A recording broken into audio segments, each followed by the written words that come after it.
አሁን ሁሉም ሰው ሩታዬ ጋር እየመጣ ያንጫጫል፣ ይንጫጫል፣ ያም ይመጣል ያወራል፣ ያም ይመጣል ያወራል።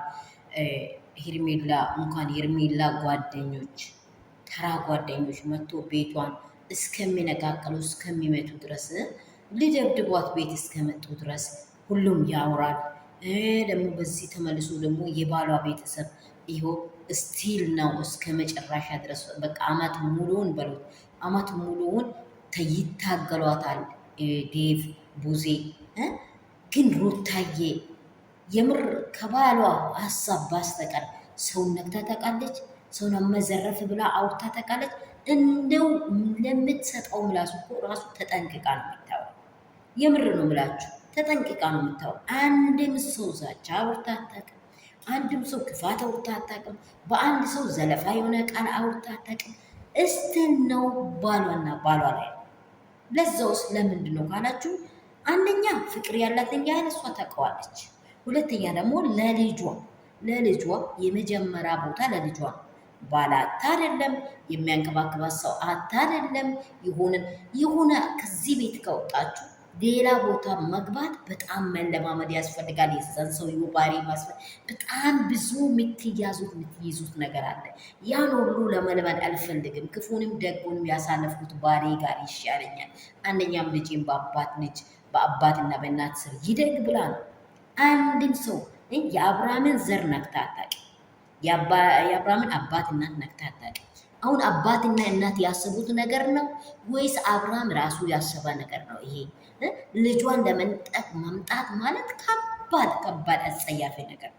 ሰላም የኔ ቤተሰቦች፣ በድጋሚ መጥቻለሁ። ይሄ ነገር ታንግኖኛል። የምር ነው። በልጅ ሲመጣ በጣም ነው ሁሉንም የሚያንገበግበው ማለት ነው። ልጅ እናቷን እንዴት አድርጎ ቆርጦ እምብርቷን እንዴት አድርጎ ቆርጦ እንደወጣ ሁሉም ነው የሚያውቀው።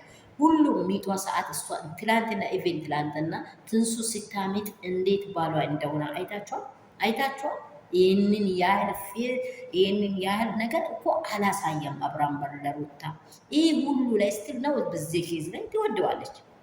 ግን ቡዜ ግን ዴቭ እስቲ እንደወለደ ሰው እስቲ ትዳር እንደያዘ ሰው እስቲ ቆም ብላችሁ አስቡ።